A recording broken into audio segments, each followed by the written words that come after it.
हमारे vice chancellor साहब की वजह से है।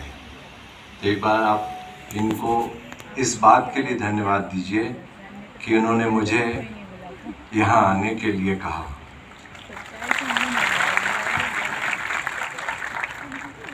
मानव शरीर जब हमें मिला है, मानव जीवन मिला है, तो हमारे जीवन में बहुत से लोग प्रेरणात्मक रूप से आते रहते हैं।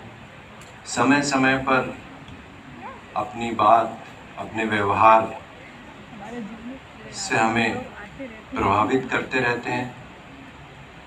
कुछ देर साथ चलते हैं, फिर जिंदगी का दौर आगे बढ़ता रहता है। दोस्तों,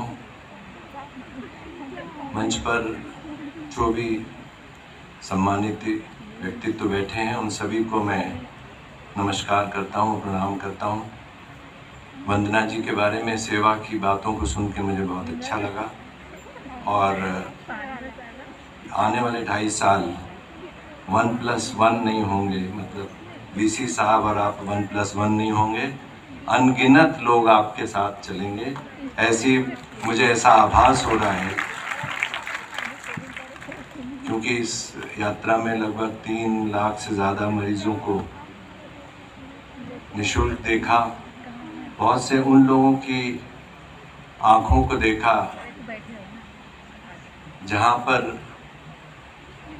रोशनी तो नहीं थी, पर जिंदगी की तलाश कर रहे थे। तो ऐसे ही हम कुछ क्षण साथ में बिताएंगे, और बच्चों के साथ जब भी मैं साथ होता हूँ तो मुझे बहुत अच्छा लगता है, क्योंकि मैं यहाँ पर एक एलुमनाई के रूप में हूँ, एक पूर्व छात्र के रूप में हूँ, जो पढ़ाई और अपनी चिकित्सा सेवा के माध्यम से यहाँ तक पहुँचा आपके सामने है। मैं एलुमनाई होने के नाते शायद एक पास्ट का रिप्रेजेंटेटिव हूँ। जो वर्तमान के रिप्रेजेंटेटिव हैं वो यहाँ बैठे हैं, और जो आने वाले हैं वो हमारे सामने बैठे हैं। तो जो बच्चों तुम यहाँ पर बैठे हो, जो भी सोच कर आए होगे, पर भारत का भविष्य तुम ही लोग हो। और मैं यहाँ पर अपने दिल से कुछ बातें आपसे शेयर करना चाहूँगा।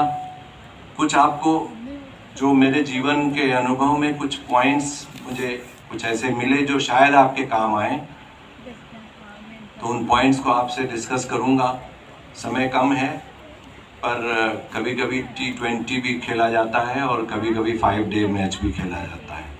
तो मुझे उम्मीद है कि जो भी यहाँ विद्यालयों से आए हुए उनके शिक्षक हैं, प्रोग्राम ऑफिसर्स हैं, मिश्रा जी से तो बहुत बार मेरी बात होती रहती थी, कुछ प्रोग्राम भी हमने साथ में किए।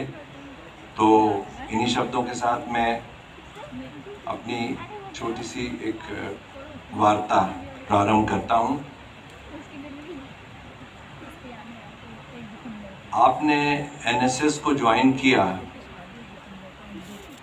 कुछ मन में सोच होगी, कुछ सपने देखे होंगे। अच्छा, ये बताइए आप, how many of you are dreamers? Please raise your hands. How many of you are dreamers?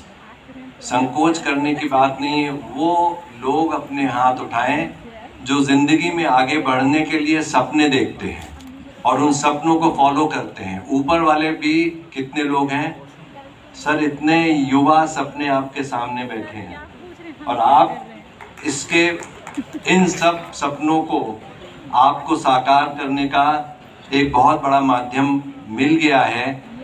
और आपने जैसे पिछले उद्बोधन में हम लोगों को एलुमनाई को बोला था, आप अपने साथ भी कुछ सपने लेकर आए हैं और बहुत ही प्रोएक्टिवली आप हमारे बीच में हैं।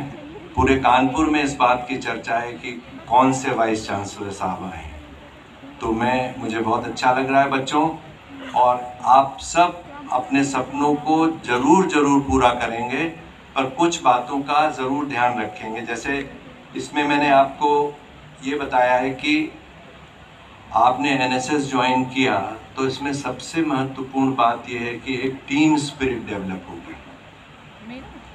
सबके साथ मिलने की एक अंदर आपके अंदर लगन पैदा होगी, और आप जब आगे बढ़ेंगे तो आपको हमेशा कहीं ना कहीं पर कोई ना कोई साथी मिलेगा जो आपको अपने साथ आगे ले जाएगा, और एक मल्टी डायमेंशनल पर्सनालिटी का उदय होगा आपके अंदर।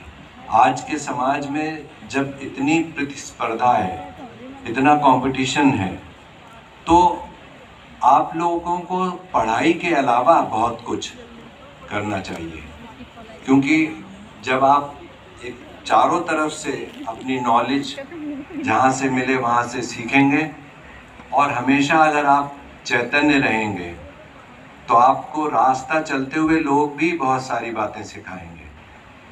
मुझे तो एक रिक्शे वाले ने भी बहुत कुछ सिखाया। उसके रिक्शे पर बैठा था, बात करने का मेरा स्वभाव है, मैंने उससे पूछा कि ये रिक्शा तुम्हारा है? उसने कहा नहीं साहब, किराए पर है, इतना पैसा रोज दे देते हैं। कुछ और बात हुई, धीरे से फिर उसने रिक्शा किनारे रोक कर मेरी आंखों में झांक कर देखा, आंख का डॉक्टर हूँ, कि साहब मेरा भी एक रिक्शा था, पर वो रिक्शा मैं सड़क पे सोता था, घर तो था नहीं, तो कोई चुरा ले गया। फिर बोला साहब रिक्शा चुरा ले गया है, मेरा मुकद्दर नहीं चुरा सकता। तो आप ये सोचिए कि अगर एक रिक्शे वाले के अंदर इतनी आत्मशक्ति है, एक उसके अंदर इतनी अवेयरनेस है, उसके अंदर एक इतना एक सपना है और इतना एक जज्बा है, तो आप सारे युवा जो यहाँ पर बैठे हैं वो बहुत बहुत ऊंचाइयों तक पहुँचेंगे। और मैं जब आपको देख रहा था, स्पेशली जो ऊपर बैठे थे, तो मुझे अपनी गर्दन को थोड़ा ऐसे करना पड़ रहा था। तो ऐसे बहुत से मौके आएंगे जब आप इतनी ऊंचाइयों पर पहुंच जाएंगे कि लोगों को आपको देखने के लिए उनकी गर्दनों में दर्द होने लगेगा, पर वो दर्द आपकी सफलता का इतना बड़ा द्योतक होगा, इतना बड़ा वो एग्जाम्पल होगा, और तब आप अपने आप को याद करिएगा। इतनी देर से आप प्रोग्राम सुन रहे हैं, आप में से कितने लोगों को ऐसा लगता है कि काश हमें भी एक दिन यहाँ पर आकर मंच पर विशिष्ट अतिथि या मुख्य अतिथि के रूप में बुलाया जाए? कृपया हाथ उठाइए अपने। Sir, they are all motivated and they are all ready for you to take। Sir के बारे में तो कहना जरा मुश्किल है, I am an emotional person, but anyway, let us pray that he continues his journey like this। तो प्यारे दोस्तों, मैं कुछ और बात आपसे करना चाहता हूँ। आपको एक चाबी दिखाई पड़ रही है, आपको दिख रही है ना वहाँ पर? yes। दिख रही है ना? तो पूरे भारतवर्ष की चाबी और आपके अपने जीवन की चाबी, आपके अपने परिवार की चाबी, आपके अपने समाज, अपने देश की चाबी आपके हाथ में है। और वो चाबी आपके हाथ में कैसे सुरक्षित बनी रहेगी, मैं 3-4 पॉइंट्स आपको बताना चाहता हूँ। आज के कोरोना के काल में जो पूरे ह्यूमैनिटी पर अटैक हुआ है और जो हमें मौका मिल रहा है कि हम उसे डेंजर माने या अपॉर्चुनिटी माने, अब जो आने वाला समय है बच्चों, इस बात का हमेशा ध्यान रखना कि टाइम और एनर्जी, अगर ये दो चीज़ें आप अपने साथ संभाल कर रख सकेंगे, टाइम और एनर्जी, और इसकी अगर सिनर्जी दोनों को मिलाकर अगर आप अपने जीवन की यात्रा आगे बढ़ाएंगे, आप हमेशा आपको सफलता ज़रूर मिलेगी। और the other point which is very very important is consistent discipline। अगर आप अनुशासन में रहेंगे, अगर आपको सुबह कितने बजे उठना है, कितने बजे तक पढ़ना है, दिन के सारे काम कैसे करने हैं, वो बहुत ज़रूरी है। आपके साथ वाले बच्चे हो सकता कम पढ़ते हो। मेरे संग छोटी सी घटना हुई, मैं बताऊं। मैं GIC कानपुर में पढ़ता था, तो पढ़ता था, सपना था डॉक्टर बनना है, तो खेलता भी था, क्रिकेट कैप्टन भी हुआ मेडिकल कॉलेज का, बट ज़्यादा समय पढ़ता था। तो बहुत सारे बच्चे मेरा बहुत मजाक बनाते थे, और उसमें से लड़का था, वो मेरा बहुत ही मजाक बनाता। समय बीता, मैं डॉक्टर बन गया, प्रैक्टिस कर रहा था। एक दिन उस लड़के की स्लिप मेरे पास आई, तो मैंने मुझे बड़ा अच्छा लगा, मेरा बचपन का साथी। मैं दौड़कर उसको बुलाकर अंदर लाया, तो बहुत परेशान अंदर से, बहुत मुश्किल से मुझसे मिल रहा था। तो मैंने कहा इतनी परेशानी क्यों है? बोले हम जब साथ थे तो हम आपका मजाक बनाते थे, और आज मैं एक ड्राइवर हूँ और एक सेठ जी आपको अपना हाथ दिखाने आए हैं, मैं उनकी गाड़ी लेकर आया। तो हमेशा ये ध्यान रखना कि हर चीज़ का एक समय होता है। अभी आपका समय पढ़ने का है, अभी आपका समय फोकस्ड रहने का है, अभी आपका समय डिसिप्लिन्ड वे में लाइफ को चलाने का है। अगर आप ये ठीक चला लेंगे तो बाद में बहुत ज़्यादा आपको अच्छा लगेगा। मेरी माँ ये कहती थी कि आराम और काम दोनों हैं। बच्चों का काम है पढ़ना, आज पढ़ लोगे तो आगे आराम से रहोगे, अगर आज आराम कर लोगे तो काम भी नहीं मिलेगा। ये छोटी छोटी बातें हैं जो हमें बहुत इम्पॉर्टेंट मैसेज देती हैं। और मैं एक सूत्र आपसे कहना चाहता हूँ। वो अभी वीसी साहब से जब मेरी भेंट हुई थी तो उन्होंने अपने आने वाले समय ज्वाइन ही किया था और आने वाले 3 साल में उनके सपने क्या हैं उसको हम लोगों से, एलुमनाई से शेयर किया था। तो सूत्र ये है कि begin with and in the mind. हमेशा ध्यान रखना कि तुमने अगर कोई भी कोर्स ज्वाइन किया है, वो कोर्स कभी ख़त्म होगा तो तुम उसके बाद क्या करना चाहोगे। तो अगर वहाँ तक की दृष्टि नहीं होगी, वहाँ तक का विजन नहीं होगा, तो तुम भटकते रह जाओगे। इतनी ज़्यादा भीड़ है, इतने ज़्यादा लोग हैं हमारे देश में, उतने जॉब नहीं हैं, उतने काम करने की उतनी उम्मीदें नहीं हो सकती हैं। So always remember that you must begin with the and in the mind. छोटा सा उदाहरण ये है कि सवेरा शुरू हो तो रात तक आपको कितना पढ़ना है, आपको वहीं सवेरे ही डिसाइड कर लेना है। क्योंकि अगर आप एक एक दिन को एक एक यूनिट मान लेंगे तो हमेशा आप ज़िंदगी में बहुत आगे बढ़ेंगे। और ऐसे ही सूत्र एक और है कि फर्स्ट थिंग फर्स्ट। अगर तुम्हारे पास 2 घंटे हैं तो 2 घंटे में अगर तुम्हें 3 काम करने हैं तो जो प्रायोरिटी पे ज़्यादा इम्पॉर्टेंट है, जो प्रायोरिटी पे ज़्यादा इम्पॉर्टेंट टॉपिक है उसको पहले पढ़ो, क्योंकि वही तुम्हें आगे ले जा सकता है।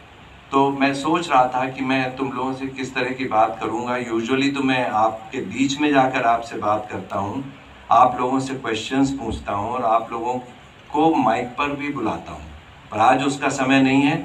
पर मिश्रा जी ने तो एक राष्ट्रीय स्तर के शिविर की अपने मन में संकल्प लिया है। ऐसे कुछ प्रोग्राम कराएंगे सर। हम आपसे ये अनुरोध करते हैं कि आपको जो यात्रा आपकी शुरू हुई है उसमें एंड को ध्यान में रखना है। इन बच्चों को जितना आगे हम उठा सकेंगे वही हमारे देश में आगे बढ़ेंगे। तो आपसे ये मैं कह रहा था कि वो चाबी भी आपके पास है और हमारी उम्मीदें भी आप पे हैं, क्योंकि हमको जो कुछ बनना था वो बन चुके। थोड़ा और आगे बढ़ेंगे, थोड़ा और काम होगा।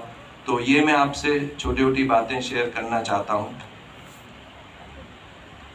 और ऐसी ही बात लास्ट में मेरा एक या 2 स्लाइड्स हैं कि लाइफ को स्टडी के बियॉन्ड भी सोचो। What is beyond life, beyond study. तो बियॉन्ड स्टडी में बुक्स के अलावा क्या है, not me but you, this is the NSS का स्लोगन है। तो हमेशा दूसरे के लिए जो भी कुछ कर सकते हो आप, ईच वन टीच वन कर सकते हैं। आसपास कोई बच्चा है वो पढ़ाई करना चाहता है, उसको आप मौका दीजिए, उसको संभालिए। कोई बीमार है उसकी आप कुछ सहायता करिए।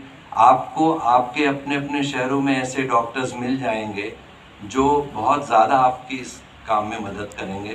तो अंत में मैं आपसे सिर्फ ये कहना चाहता हूँ कि आज हम एक व्रत लेकर जाएं, एक प्रण करके जाएं कि हम उन लाखों उन विद्यार्थियों में से कुछ हैं जिन्होंने एनएसएस को ज्वाइन किया है। तो एनएसएस के माध्यम से अपना विकास करिए, अपने आसपास के लोगों का विकास करिए। और अंत में मैं आपसे सिर्फ ये कहना चाहता हूँ कि अगर अल्टीमेट गोल क्या है, एक अल्टीमेट डिज़ायर क्या है किसी भी इंसान के लिए, चाहे हम हो, आप हो, वीसी साहब हो, वंदना जी हो, कोई भी हो, उनकी अल्टीमेट डिज़ायर क्या होती है कि हम खुश रह सकें और खुशियाँ बांट सकें। तो तो आप जहाँ कहीं भी हों, आप एनएसएस के ब्रांड एम्बेसडर की तरह काम करिए और जहाँ जाइए वहाँ खुशियाँ बांटिए। तो अपने लिए तालियां बजाइए और इसी के साथ मैं अपनी बात को यहीं पर समाप्त करता हूँ। Thank you so much.